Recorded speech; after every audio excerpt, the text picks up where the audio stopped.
Now, Sports Talk with Broads. Here's Hunter Brody.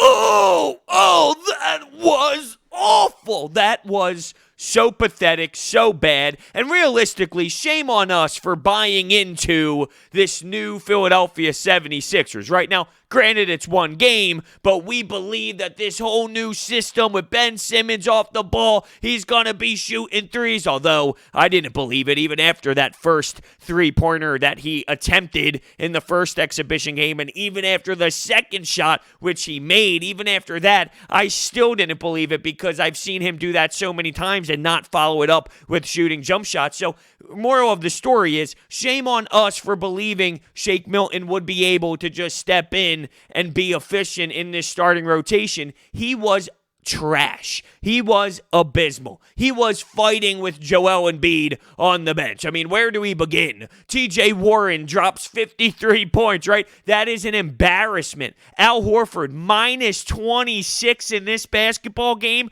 Are you serious? That is such a big-time disgrace. Brett Brown with some of the rotations. I got a question. What the hell were you thinking there? All around, this was a dumpster fire, and it's a shame because we waited 4.5 months for this, and we convinced ourselves that this team would just be different based off of this new look, but in reality, here we go. We saw it firsthand. This is the same 76ers team. 21 turnovers.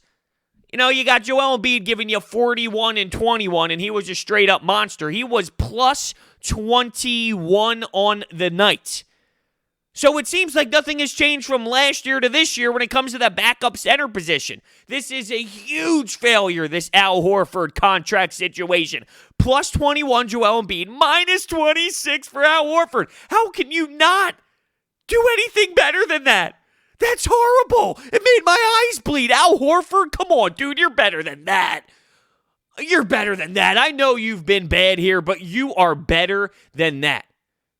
And when I look at some of these players, like Al Horford, like Shake Milton, first people, they like to attack Brett Brown. And I'll attack Brett Brown tonight because I thought he did some bad things. But that doesn't give me the reason to not rip Shake Milton. Shake Milton, what are you doing, dude? You had one shot in this game, and it was at the end of the basketball game. You're fighting with Joel Embiid on the bench, which, to an extent, I like the fact that he stood up to Embiid, because Embiid, if you can read his lips, essentially said, I'm going to slap the shit out of you. So with him saying that, I can get behind Shake Milton stepping up for himself, but just to see that whole thing play out, I'm not looking at this glass half full of, hey, at least there's fire there. No, because that fire is just based off of being pissed off with one another because you can't even get a damn inbound in because TJ McConnell was stealing balls out of the inbound passes left and right. I don't care that they were fired up. Why would that get me excited? I'm disgusted that they're at the point where they're fighting over inbound passes because everything was so sloppy. But Shake Milton, you gotta be better. You have an opportunity, right? You have a moment here. And I will say, sometimes I look at this and I go, well, hey, if he's just getting thrown into this and he's not ready for it, you can't blame the player if he's not ready for it. But I've seen him play, even though it was a handful of games, I've seen him play consistent, smooth, and easy basketball. Simple basketball. I've seen him do it. When he keeps it simple, he can play. You don't just drop 30-plus points against the LA Clippers on the road and you're just some horrible player when your skill set can translate. I'm very disappointed in Shake Milton, but I'm not ready to give up on this. You don't just work on this for as long as you do, and then once something goes wrong, you give it up in the first game. You still try, you give him more opportunities, but, come on, Shake. Come on, here's your moment. He was overthinking. D-Ray and I talked about this on an episode of Processed, our Sixers podcast. The reason why Shake Milton is who he is, and who he has been in the past, is because he keeps the game simple. He lets the game come to him. Well, there were so many moments in this one where he was overwhelmed and he was overthinking and he was trying to do too much, and obviously it showed. Now, before we get more into this episode of Sports Talk with Broads is sponsored by Orbit Energy and Power. And with over 20 years of experience in the solar industry, they are home to your solar experts in residential and commercial projects. They offer flexible solutions, flexible financing solutions, such as $0 down. They will make sure you receive all the state and federal incentives available for switching to solar. Their information is in the description. Now, where I think Brett Brown could have been better. We'll start here. When TJ Warren is giving you 53 points, at some point, you got to double this guy. At some point, you got to bring the heat. You got to make him uncomfortable. You can't allow him to beat you. You can't allow him to continue to make shots. 4 free throws. 4! He scored 53 points with 4 free throws. That means the guy's knocking down shots. That means he's able to get to where he wants to on the floor, and he's delivering. 9 of 12 from 3, 20 of 29 on the field. It was insane. He had 19 points in the first quarter. He finished the first half with 29 points. There is no way in hell that TJ Warren should be able to destroy you at all. Now, I didn't think Ben Simmons had a great game defensively. I don't think this team had a great game defensively, but the game plan seemed to not work, and when someone is doing that to you, you got to pick him up early. You can't allow him to get past half court and get to where he wants to on the floor. Get the ball out of his hands. Make him feel uncomfortable. Put some pressure on the guy. Even though he is someone who's not realistically some great scorer in this league, at this point, you realize that this is his game. This is one of the games where he is knocking down the shots. So don't say, oh, let me play the percentages. This will eventually stop. This will eventually go back to reality. No, this game, guess what? It wasn't. So get on him. Make sure you get the ball out of his hands. And from there, make somebody else beat you, because obviously he was knocking down everything at will. So I did not like that. And ironically enough, I talked about the Athletic piece by Rich Hoffman that shows all sorts of film and video where the 76ers looked to utilize a different method defensively, and they were going under screens, but they had help as well. Well, that didn't work in this game. You know, it is something different where with the pick, they did go underneath instead of fighting over top, and that kind of allowed them to...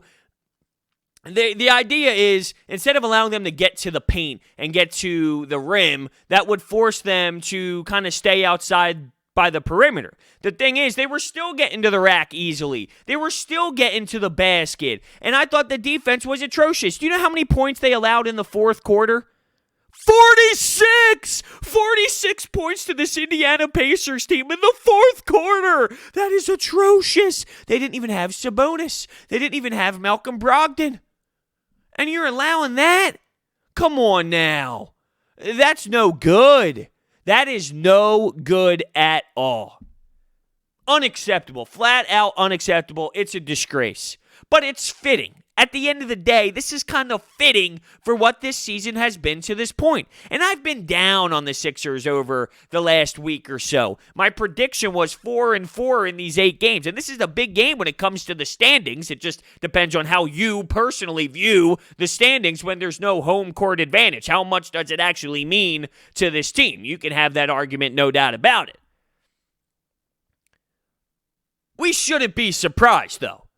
I think shame on us for at some point believing that this team has changed and this is going to just be this crazy new squad. So who else? Josh Richardson? What the hell was that? Awful performance. Did he have any clue what he was doing out there? I put a lot of pressure on these players. When Josh Richardson has a bad game, shame on him. When Shake Milton has a performance like this, shame on him. When Al Horford stinks and is minus 26, shame on him.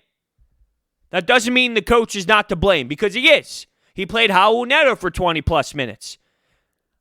I understood the philosophy when Shake Milton got into foul trouble.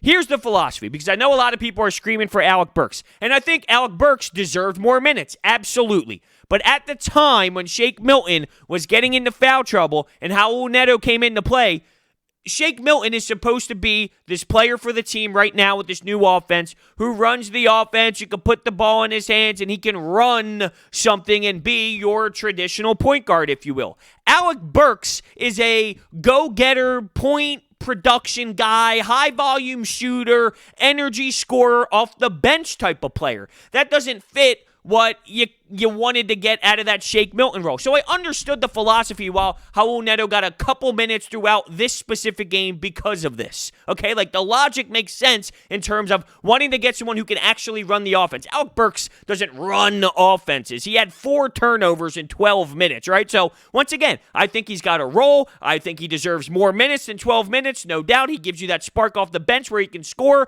But if Shake gets into foul trouble, I can understand for a very limited amount of time to figure things out why Raul Neto would be out there for that small amount of time. In a regular season game in this format. In the playoffs, no, I'll be honest with you. No, not at all. In an 8-game regular season where you're going to get some players in that won't play in the playoffs at times, sure. Okay, in this scenario, hear me out, in this scenario where there's 8 games and these games don't really matter, I can get behind it with that logic. With postseason play involved, totally different scenario.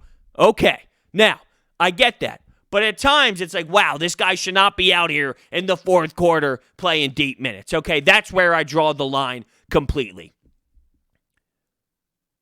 Up 10, fourth quarter, Joel Embiid leaves the floor. Game over, right? Game over.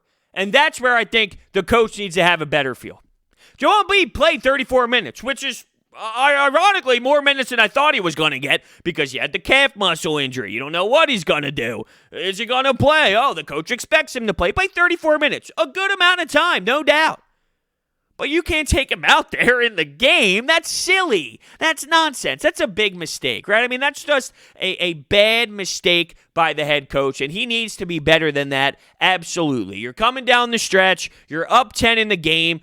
You've seen already in this game when Joel Embiid left the floor, the team looked awful. When Joel Embiid was not playing, the team fell apart completely. So why, in the fourth quarter, would you actually think it would be a good idea to take him off the floor then? If you're worried about his minutes, well, then you figure something out earlier in the basketball game. You figure it out beforehand, but you need him down the stretch. You need him in certain moments, and you've already witnessed it be a failure when his damn feet were not on the basketball court. So with that, Brett, I think you got to be better. Matisse Thybulle, I think he deserves some run. Now, here's the thing with Furkan Korkmaz. Furkan Korkmaz was the first man to come in off the bench. There's a lot of people in this city that loved Furkan Korkmaz throughout these 30-plus games. What was it? Was it 60-something games before the stoppage happened? And I would get ridiculed. Bros, come on, man. Furkan Korkmaz, look at what he's doing. You better shut up. He's phenomenal. Now he has a performance like this, which I say happen all the time, right? But never gets noticed until now. Now those same people who came at me because I'm too hard on Furkan, and Furkan's some elite 4-point shooter, 3-point shooter that should be able to play. I'm sorry, I'm all over the place because I'm fed up right now and I'm emotional about this damn loss. But I digress. Those same people who were ripping me into shreds are now ripping Brett for playing Furkan. Well, hold on. You can't have it both ways, man. If you supported him and said that he was going to be this insane playmaker off the bench, 3-point shooter for this team, and then when he has a bad performance, you yell at Brett Brown, that doesn't make sense at all. This is what you're going to get out of Furkan more times than not, and it's a problem, right? But the other problem is who the hell is on this team that's going to space the floor? You can say Matisse, and I hope he can, and I hope he can provide that spark offensively because then it's a no-brainer. I just don't know if I can rely on him spacing the floor that much. But Matisse Thybulle deserves more minutes. But remember, Glenn Robinson III did not play, and he's going to get some time as well. But in this game, should Burks and Matisse Thybulle get more run? Yeah, I do think so. Yes, I do think so. And I don't know what you're supposed to do without Horford. Can you sit him for Norvel Pell? Can you do that? He actually had some buckets in the third quarter there. Big time 3. But ultimately, you can't be minus 26. I'm sorry. In 22 minutes, was it? What was it? How many minutes did he play? 23 minutes. Minus 26 in 23 minutes. I didn't really love Ben's game. I know he had 19 and 13, but defensively, not really what I liked. I saw multiple times where he runs the offense through the post, through that elbow play. You saw it a lot. You saw it early. A lot through him at the elbow. And it worked at times. And I think there's something to that. And I think you can utilize that. And I think that that's something that can totally be a factor for this squad down the road. But I saw some times where he was camped out by the perimeter and nothing was really there with him. And I mean, to an extent that goes on him. He needs to shoot. He needs to get the ball and pop the three so people respect it more. But here we go. Now that games are starting to matter. Now that games are starting to mean things. Are you ever going to see it again? And I know it's not going to go from 0 threes to taking all these threes, pulling up off the dribble, and cashing it in front of people's faces, right? I get that. But it's just another example of seeing it. He shows it to you early. First exhibition game in Orlando. And then what? And then what? And then the games start to matter more. Now we're talking regular season games, and then it'll rotate into postseason play. And how am I supposed to sit here and say, you know what, he's going to take it against Boston or Miami in the postseason, but he won't take it against the Indiana Pacers in a regular season game, or he won't take it in an exhibition game before that when the games don't matter, even more so than they don't now, right? I mean, it's a sick joke at times. It really, really is. At one point, you had Samson. Oh, Joel Embiid. Oh, no Sabonis, no Brogdon. Get Embiid in the game and let him go to work. And he did, right? I mean, he did. He had 41 and 21. But sheesh, for this to be the outcome, it's bad. It's bad on everyone involved except for Tobias, who had 30 points, and Joel Embiid. Everyone else, come on. Come on. Need way more out of you. And the Shake Milton question is very interesting. What do you do now? If he has a bad game next game, what do you do now? Do you have to switch things up? And if they do switch things up, let me ask you this. Put yourself in Brett Brown's shoes. What do you do? What do you do? You know, people love throwing Alec Burks out there. He's a nice bench spark plug who's able to get a bucket. But implement that as a legit starter, and it's not the same thing. What do you do? Who runs that position? Do you cancel everything you've done so far? Move Ben Simmons back to point guard, and then that whole philosophy with him at the 4 just goes away? And then what? You slide out Horford in there? Or what do? Do you move Tobias to the 4 and put Glenn Robinson the 3rd in there? But does Ben Simmons fit at the point forward position better than the point guard? Are you handcuffing yourself there again? Because in the postseason, we've seen half-court offenses, and we've seen Ben Simmons struggle with the half-court offenses because he's not shooting the ball. And with him getting the ball at the elbow compared to him getting the ball at the top of the three-point line as he carries the ball up the floor, that's two different scenarios. And then the defenses are two totally different defenses. One can sag off way more. And we've seen that play out a lot of times. So if Shake doesn't work, it's not like there's a million great options out there. You're trying bench pieces and you're trying to put it together and figure it out. It's not an easy answer. This is a tough start, though, no doubt. This is ugly. Although we should have known it was going to be ugly. This is tough. It is trash. And there was a moment in that third quarter where you thought, okay, look, this is nice. Sixers seemed to get their rhythm, seemed to do some damage. Pacers hung around there, but they would wear them out a bit. The Sixers would wear them out. Third quarter came along. They did all right. They did their thing. That fourth quarter, though, that substitution with Joel Embiid off the floor in the fourth, that was a big mental mistake. And, you can't do that. You can't do that. So where do they go from here? Well, they have a game. They have a game on Monday night. Will they bounce back? This was technically a road game on the schedule, so I think we all should have seen this coming. It was a road game on the schedule, so not at the Wells Fargo Center, a.k.a. dumpster fire basketball game. 21 turnovers, sloppy. while you had the Pacers just torch them at times. It was incredible. It was disturbing. Early on, though, it looked all great. Oh, Sixers attacking the rim. Tobias Harris going hard to the rack. Slam dunk. Ben Simmons being aggressive. Joel eating up Miles Turner. Early on, it was tremendous. And then before you knew it, whew, oh, Lord, what are we going to do? What are we going to do? So, I'll end with this.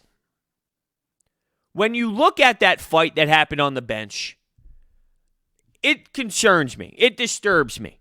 I know heat of the moment. It's okay to have players kind of get involved a bit because that shows, hey, look, they care. They're passionate. They want to win. They care. And you know what? They can get over it. I'm sure they will. I'm sure this isn't some big grudge. But I don't like to see that. What is that? That's not good. There's no way you can look at that as a positive. Joel Embiid shouldn't say that he's going to slap him in the face. I like the fact that Shake Milton stood up for himself because just because Joel Embiid is some big-time player and some all-star in this league and a superstar, if you will, I wouldn't put up with that either. So good for Shake Milton. But how is that a positive whatsoever? I don't think that that's a great leadership quality out of Joel Embiid. That doesn't make me feel good about Joel Embiid. They walk around and say, I'm going to slap the hell out of you. And it's not the same. And don't give me that Michael Jordan stuff. Stop it. You're not going to compare Michael Jordan's mentality to Joel Embiid's. Two totally different mindsets. It's not even close to being on the same page. So there's no way that you can tie what Michael Jordan did to his teammates, which I don't even agree with, to what Joel Embiid did to Shake Milton today. You saw Matisse Thybulle try and hold him back. You saw some other guys get in the mix. It's childish, in my opinion, and it's not needed. It just shows that this team is not on the same page. While we were informed that this bubble experience is great for this team, and it's bringing them together, and they're able to bond. And every time I heard that, I laughed because guess what? So are the Celtics. They're in the bubble. So are the Heat. They're in the bubble. So are the Clippers. They're in the bubble. The Lakers are in the bubble. They're all in the bubble. They're all getting closer. Everybody is. And then you start playing games and you start losing, and it's a lot different. That's why the league, to an extent, is a little concerned with what happens in these big-time postseason matchups where there's hostility, there's fights, and then afterwards they go back to the same hotel. Afterwards, they all walk back and see each other. Is that going to roll over? Is that going to be something that's a problem later on at night? Because they're going to be playing each other again soon, and the emotions are high. It's interesting. But going back and tying this to the Sixers, you got to think once games start and once the frustration happens and once basketball is being played, it changes everything. I mean, I can relate this to my hockey career. Before the season starts, everyone loves one another. It's great. You're having some beers or hanging out. Then the games start happening. Then there's some healthy scratches. Then this guy barely plays, and that guy barely plays, and this guy gets a lot of minutes, and people get unhappy. Then the games happen, and the whole morale changes. And that's what you're seeing right now in Game 1. But there's a lot of questions, no doubt, a lot of questions. If Ben Simmons doesn't add anything, which he showed us he added, is it going to work? Is this going to work? I think there's one thing that's so eye-popping, and it's the takeaway. When Joel Embiid's not on the floor, this team can't do a damn thing. This team can't do a damn thing if he's off the floor. And that's a problem, especially when you paid Al Horford that type of money. You can't be minus 26 in 23 minutes. The hell is that? So a lot of blame to go around. I blame Brett Brown. I blame Shake Milton. You can't not blame Shake Milton. The dude took one shot, and it was late in the game. He was terrible. I blame Al Horford. I blame Ben Simmons defensively. I didn't like his game defensively. I didn't really love his game offensively either, even though it's 19 and 13. I didn't think it really spoke. It doesn't really show what type of game he really had. Stat sheet looks filled, but it didn't really correlate to the product on the court. Tobias and Joel Embiid, they get off for me. Everybody else, they're in play. Furkan, what the hell? Can you give Matisse Thybulle a slide? Okay. You still need more, though. You need more from everyone except for Tobias and Joel Embiid. So there it is. We'll see what happens, though. You know how it works. They look good the next game, and things change. So game to game. But I'll tell you what, it's nice to have Sixers Twitter back. What's a Sixers loss without Sixers Twitter? I'll leave you with that. Thank you so much for listening. Remember, this episode is sponsored by Orbit Energy and Power. There's no risk and no need for investment. With the solar energy system, you can increase the value of your home by an average of 4.1%. Check out Orbit Energy and Power. Their information is in the description. Thank you so much, and I will see you next time.